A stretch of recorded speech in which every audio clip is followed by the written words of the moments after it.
San Diego motorcycle rides. This is a great little ride.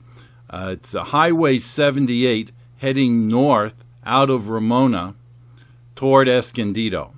Now, we're not going to ride all the way to Escondido in this video, but we're going to go down to one of the very popular hiking sites, which is actually about 3 miles east of an archaeological museum and about 5 miles east of the San Diego Wild Animal Park. It's a great ride, and there's some great views, and Ramona is a good place to stop by and have lunch.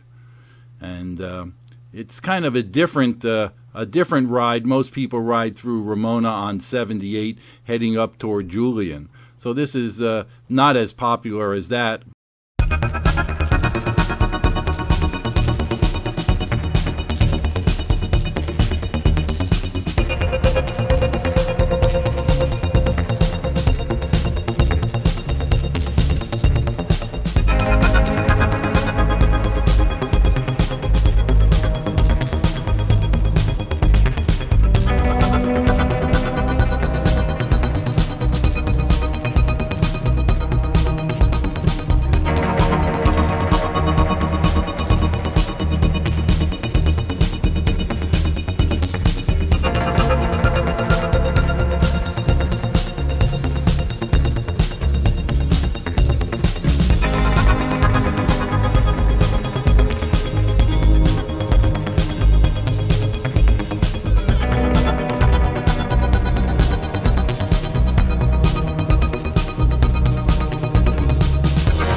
Be sure to get a free subscription to our blog at sandiegocustommotorcycles.info and also get a subscription to our YouTube channel.